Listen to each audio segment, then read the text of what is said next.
오늘의 헤드라인입니다. 제17호 태풍 타파가 우리나라를 향해 북상하고 있습니다.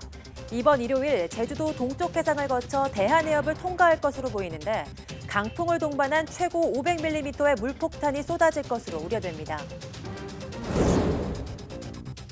한미 공동연구진이 세계 최초로 태양 외부 코로나 지역의 온도와 속도를 동시 관측하는 데 성공했습니다.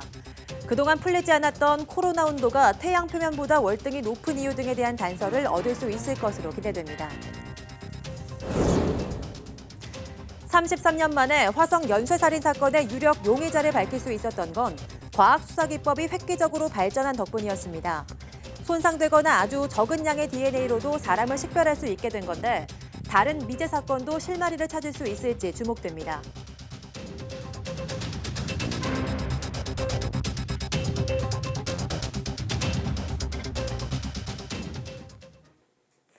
여러분 안녕하십니까? 9월 20일 사이언스 투데이입니다. 제17호 태풍 타파가 발생해 우리나라를 향해 북상하고 있습니다. 이 태풍은 일요일쯤 대한해협을 통과할 것으로 보이는데 강풍을 동반한 최고 500mm의 물폭탄이 쏟아질 것으로 우려됩니다. 정혜윤 기자입니다. 뜨거운 바다를 지나던 열대저압부가 제17호 태풍 타파로 발달했습니다. 소형급의 약한 태풍이지만 북상하면서 중형급의 중간 강도를 지닌 태풍으로 더 크고 강해질 것으로 보입니다. 태풍은 오른쪽으로 반원을 그리며 남해로 북상하겠습니다. 이번 일요일 제주도 동쪽 해상을 거쳐 대한해협을 통과할 것으로 보입니다. 부산에 바짝 붙어 이동하기 때문에 남해안에 상륙할 가능성도 배제할 수는 없습니다. 이럴 경우 제주도와 남부, 충청과 영동 지방이 태풍의 직접 영향권에 들 것으로 보입니다. 태풍은 제주도 남쪽 해상을 지나 대한해협을 통과한 후 동해상으로 이동할 것으로 예상됩니다. 이번 태풍은 지난번 13호 태풍 링링과 달리 바람보다는 비가 강할 것으로 보입니다. 기상청은 지형적인 효과가 겹치는 제주도 산간에 500mm 이상, 남해안과 동해안에 300mm 이상의 물폭탄이 쏟아질 것으로 예상했습니다. 또 해안가에는 초속 30m 이상의 강풍이 불고 남해와 동해에는 최고 9m의 높은 파도가 일 것으로 보입니다. 기상청은 상층에 한기가 내려온 상황에서 뜨겁고 습한 태풍이 올라오면서 태풍 세기보다 훨씬 강력한 비바람이 몰아칠 수 있다며 철저한 대비를 당부했습니다. YTN 정혜윤입니다. 한미 공동연구진이 세계 최초로 태양 외부 코로나 지역의 온도와 속도를 동시 관측하는 데 성공했습니다. 이 코로나는 태양대기의 가장 바깥층을 구성하는데 온도가 태양 표면보다 월등히 높다는 과학적 수수께끼를 풀 수 있을 것으로 기대됩니다. 이성규 기자입니다. 미국 뉴멕시코주 포트 섬너 나사 콜롬비아 과학기구 발사장. 축구 경기장 정도 크기인 가로 약 140m의 대형 과학용 풍선기구가 하늘로 올라갑니다. 풍선기구의 높이는 261m로 63빌딩보다 높습니다. 이 기구에는 한미 공동연구진이 개발한 코로나 관측 장비인 코로나그래프가 탑재됐습니다. 풍선기구는 지구고도 약 40km 상공 성층권까지 올라가 세계 최초로 코로나 지역의 온도와 속도를 동시에 관측하는 데 성공했습니다. 코로나는 태양 대기의 가장 바깥층을 구성하는 부분으로 코로나 온도는 100만 도에서 500만 도로 태양 표면 온도인 6000도보다 월등히 높습니다. 하지만 코로나 지역의 온도가 이같이 높은 이유는 아직 밝혀지지 않았습니다. 연구진은 이번 관측을 통해 지금까지 관측되지 않은 외부 코로나에 대한 정보와 코로나 전자의 온도, 습도 등 다양한 물리 정보를 얻었습니다. 이를 통해 그동안 풀리지 않았던 코로나의 높은 온도에 대한 실마리를 얻을 수 있을 것으로 기대됩니다. 이번 관측에서 한국천문연구원은 코로나 그래프의 핵심 기술인 영상 카메라와 제어 시스템 등을, 나사는 코로나 그래프의 광학계 등을 개발했습니다. 연구 결과들을 이용해서 앞으로 더 나은 협력들과 또 우주에다가 올라가는 여러 가지 하드웨어들에 대해서 같이 협력을 진행할 계획입니다. 연구진은 향후 차세대 태양 코로나 그래프를 개발해 국제우주정거장의 설치 운영에 과학적 성과를 도출할 계획입니다. YTN 사이언스 이성규입니다. 윤순구 외교부 차관보가 태국 방콕에서 열린 국제회의에 한국 측 수석 대표로 참석해 일본이 취한 수출 통제 강화 조치의 부당성을 비판했습니다. 윤 차관보는 자유무역주의 원칙에 반하는 일본의 수출 규제 조치가 동아시아 지역 협력을 저해한다며 관심을 촉구하고 일본 측이 조속히 해당 조치를 철회하고 문제 해결을 위한 대화와 협상에 임하라고 요구했습니다. 또 우리 정부가 지난달 외교장관 회의 등 여러 계기에서 해당 조치를 철회하도록 요구했는데도 일본이 화이트리스트 제외 조치를 강행하는 등 문제를 더욱 악화시키고 있다며 강한 유감을 표시했습니다. 윤 차관보는 또 회의에 참석한 아세안 주요국 대표들과 면담을 하고 11월 말 부산에서 열리는 2019 한 아세안 특별정상회의와 제1차 한 메콩 정상회의의 성공적 준비를 위한 적극적인 협력을 당부했습니다. 더불어민주당 소재 부품 장비 인력 발전 특별위원회는 반도체 기업 등이 있는 수원과 평택 등 8곳 지방자치단체장들과 간담회를 열어 일본 수출 규제 조치와 관련 민원을 청취하고 대책을 논의했습니다. 국회에서 열린 간담회에서 정세균 특위위원장은 단기적으로는 부당한 무역 보복 조치를 극복하고 중장기적으로는 지속 가능한 기술적 우위를 확보하면서 경제 부흥의 새로운 엔진으로 거듭나야 한다고 말했습니다. 이번 간담회에 참석한 지자체장들은 민주당과 정부의 사업 추진 규제 완화와 중소기업 지원책 마련 등을 촉구한 것으로 파악됐습니다. 정부 출연 연구기관의 대표적인 기술 창업 모델인 연구소 기업이 최근 급성장하고 있습니다. 자금 조달에 어려움을 겪고 있는 연구소 기업을 지원하기 위해 우대 보증 형식으로 1,200억 원이 투입될 예정입니다. 이정우 기자입니다. 초대형 화물선이 항구에 들어가는 과정을 실습할 수 있게 한 시뮬레이터입니다. 이 연구소 기업은 선박해양 플랜트 연구소가 개발한 기술을 상용화했는데 매출이 몇 년째 50억 원 선에 머물고 있습니다. 기술 위주로 창업을 하다 보니까 어떤 판로라든지 경영적인 측면, 마케팅 측면 이런 것들이 좀 사실 굉장히 취약점을 좀 가지고 있습니다.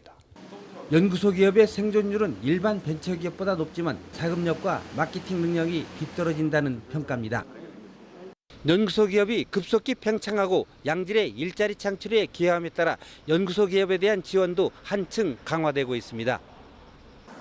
연구개발특구진흥재단이 우대보증 형식으로 연구소 기업에 3년간 총 1,200억 원을 지원하기로 했습니다. 기술보증기금과 협력해 보증 비율을 90%까지 높이고 수수료에 해당하는 보증료율도 최대 0.5%포인트 감면해 주기로 했습니다.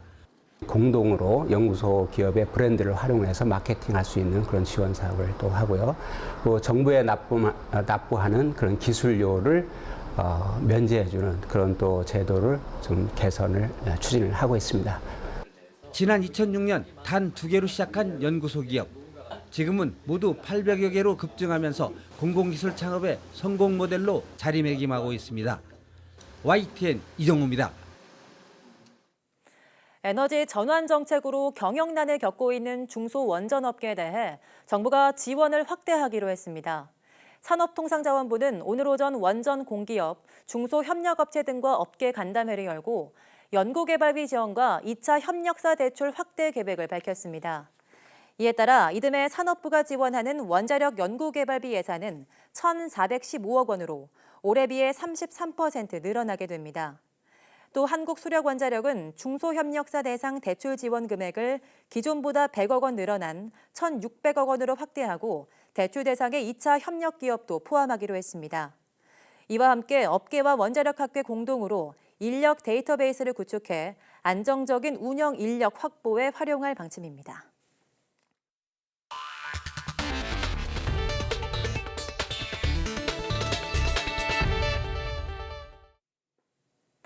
(33년) 만에 화성 연쇄살인 사건의 유력 용의자를 밝힐 수 있었던 건 DNA 일부로도 사람을 식별할 수 있는 과학수사기법이 획기적으로 발전한 덕분이었습니다.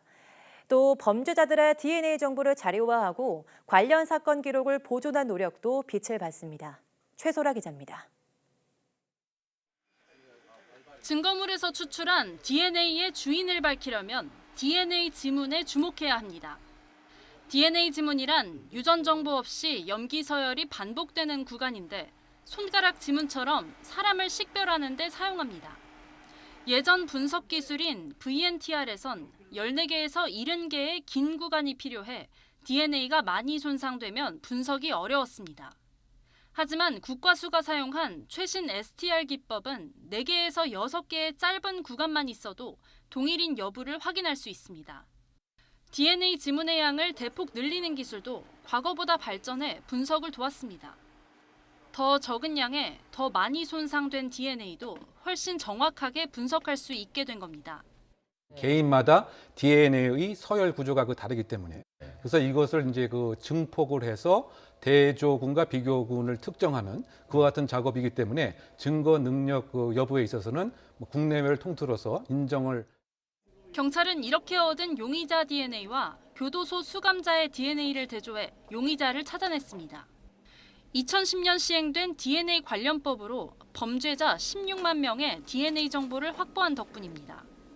공소시효가 지나면 기록을 폐기하는 다른 사건과 달리 경찰이 화성 사건의 기록을 영구 보존한 점도 한몫했습니다. 지난 2017년 지문의 일부인 쪽지문으로 15년 만에 살인범을 검거한 데 이어 이번엔 DNA 지문 조각으로 화성 연쇄살인 용의자 확인까지. 과학기술이 발전하면서 완전 범죄는 없다는 믿음이 더욱 빛을 발하고 있습니다. YTN 사이언스 최소라입니다. 화성 연쇄살인 사건의 유력 용의자가 DNA 분석을 통해 33년 만에 특정되면서 남아있는 다른 미제 사건들에도 관심이 쏠리고 있습니다. 30년 가까이 미궁에 빠진 대구 개구리 소년 사건, 또 이영호 군 유괴살인 사건 등의 실마리도 찾을 수 있을지 주목됩니다. 조성호 기자의 보도입니다. 1991년 3월 26일 개구리를 잡으러 간다며 대구 와룡산으로 놀러간 초등학생 5명이 실종됐습니다. 11년 6개월 만에 유골로 발견됐습니다. 살해당한 것으로 조사됐지만 범인은 찾지 못한 채 공소시효 15년이 흘렀습니다. 28년이 지난 지금도 어느 누가 왜 우리 5 아이들을 유괴해서 살인을 했는지. 같은 해 1월에는 9살 이형호 군이 서울 압구정동 집 근처에서 유괴됐습니다. 43일 만에 주검으로 돌아왔습니다. 돈을 요구하면서 부모를 협박했던 범인은 끝내 잡히지 않았습니다. 피의자를 잡지 못한 채 5년이 지난 사건은 장기 미제로 분류됩니다. 전국적으로 미제 살인 사건 268건을 경찰이 수사하고 있습니다. 다만 화성 연쇄살인과 개구리 소년 이형호 군 사건처럼 공소시효가 지나면 영구 미제로 남습니다. 살인죄 공소시효는 2007년 15년에서 25년으로 늘었고 2015년 완전히 폐지됐습니다. 하지만 법이 개정되기 전 시효가 끝난 사건들에는 적용되지 않습니다. 처벌은 불가능하지만 화성 사건 용의자를 특정했다는 건 다른 사건 피해자 유족에게도 반가운 소식입니다. 개구리 소년 사건도 이제 미제 사건에서 해결이 되지 않겠느냐 하는 일에 희망을 좀 가지고 있습니다. 사실은. 경찰은 2011년부터 지방청마다 전담팀을 만들어 50건 넘는 미제 강력 사건을 해결했습니다. 날로 발전하는 DNA 분석 등 과학수사 기법을 활용해 뒤늦게나마 다른 사건들의 실마리도 찾아낼지 주목됩니다. YTN 조성호입니다. 경기도 파주의 돼지 농장 2곳에서 아프리카 돼지열병 의심 신고가 접수됐습니다. 농림축산식품부는 파주에 있는 농장 2곳에서 신고가 접수돼 초동 대응팀과 역학조사반 등을 투입했다고 밝혔습니다. 대응팀은 신고 농가를 중심으로 사람과 차량 이동을 통제한 뒤 주변을 집중적으로 소독하고 있습니다. 또 아프리카 돼지열병 확인을 위해 죽은 돼지들로부터 시료를 채취한 뒤 농림축산검역본부로 보내 정밀 검사를 벌일 예정입니다. 정확한 검사 결과는 이르면 오늘 밤쯤 나올 것으로 보입니다. 이낙연 국무총리는 아프리카 돼지열병 방역을 총괄하고 있는 농림축산식품부를 방문해 세계 방역 사상 기록이 될 만한 단기 승부로 끝낼 수 있도록 역량을 유감없이 보여달라고 말했습니다. 이 총리는 정부 세종청사에 설치된 중앙사고수습본부 상황실을 찾아 방역 상황을 점검한 자리에서 아프리카 돼지열병이 완전 퇴치까지는 오랜 기간이 걸린다고 알려져 있지만 몽골은 1개월 만에 퇴치했다면서 우리는 더 잘할 수 있다고 강조했습니다. 이 총리는 또 돼지고기 가격 급등을 우려할 상황은 아니라는 농식품부의 보고에 대해 수요 공급뿐만 아니라 심리적 요인과 사재기 등 작전에도 모두 대처해야 한다며 농식품부는 타이밍을 놓치지 말고 대응하라고 지시했습니다. 그야말로 오리무중인 아프리카 돼지열병 감염 경로를 밝히기 위해 정부가 다음 주부터 북한에서 흘러오는 하천물을 떠서 바이러스 검사를 하기로 했습니다. 김정회 기자입니다. 북한과 우리 하천물이 합쳐지는 곳은 세 곳, 임진강, 한탄강, 한강 등입니다. 이 세 곳의 물을 떠서 아프리카 돼지열병 바이러스가 있는지 확인하는 작업이 시작됩니다. 파주와 연천 등 발생농가 주변 소하천물은 이미 검사에 들어갔습니다. 감염 경로를 확인하기 위한 조치입니다. 지금까지 조사 결과 두 농장 모두 잔반 급여나 발병국 방문, 야생 멧돼지 침입 등 원인으로 추정할 만한 게 나오지 않았습니다. 북한과 접경 지역에 있다는 공통점만 확인됐습니다. 북한은 지난 5월 아프리카 돼지열병이 발생했습니다. 때문에 환경부는 북한 유입 가능성을 무시할 수 없다고 봅니다. 일부 전문가들 사이에선 특히 지난 태풍 때 떠내려온 멧돼지 사체나 물건에서 바이러스가 유입된 게 아니냐는 지적도 나오고 있습니다. 떠내려온 것들로 주변 환경이 오염되고 그 오염 물질이 농장으로 들어갔을 거라는 겁니다. 하천수 검사는 바이러스 검출률이 비교적 낮지만 바이러스 존재 여부는 확인할 수 있습니다. 이런 가운데 신도시 인근인 파주 농장과 달리 연천 농장 주변은 야생 멧돼지가 살기에 적합한 환경으로 확인됐습니다. 환경부는 틀을 놓아 멧돼지를 포획한 뒤 감염 여부를 검사하기로 했습니다. YTN 김정혜입니다. 미국 무역대표부는 현지 시각 19일 해양대기청이 한국을 예비 불법 어업국으로 지정한 것과 관련해 한국의 환경 협의를 요청하기로 했습니다. 미 무역대표부는 보도자료를 통해 불법 어업을 방지하기 위한 노력으로 한미 자유무역협정, FTA의 환경 분야 협정에 근거해 환경 협의를 처음으로 요청할 계획이라고 밝혔습니다. 무역대표부는 한미 FTA의 환경 분야 협정상 한국이 남극 해양생물자원 보존위원회의 의무를 완수하는 데 필요한 조치를 채택, 유지, 이행할 의무가 있다고 설명했습니다. 해외에서 건강식품을 구매하는 사례가 늘고 있는 가운데 이와 관련한 소비자 불만도 증가하고 있습니다. 한국소비자원은 최근 3년 동안 건강식품 해외 구매 관련 소비자 피해와 불만이 960건 접수됐다고 밝혔습니다. 또 소비자원이 온라인으로 해외 건강식품을 구매한 경험이 있는 소비자 700명을 조사한 결과 10명 가운데 7명이 비타민을 구매했고 14%는 피해를 경험한 것으로 확인됐습니다. 또 해외 여행지에서 건강식품을 구매한 300명 가운데 23%도 피해를 경험했다고 응답했습니다. 소비자원은 국내법 적용이 어려워 취소나 환급이 어렵다는 점을 유의하고 피해가 발생했을 때는 1372 소비자 상담센터에 신고해달라고 당부했습니다.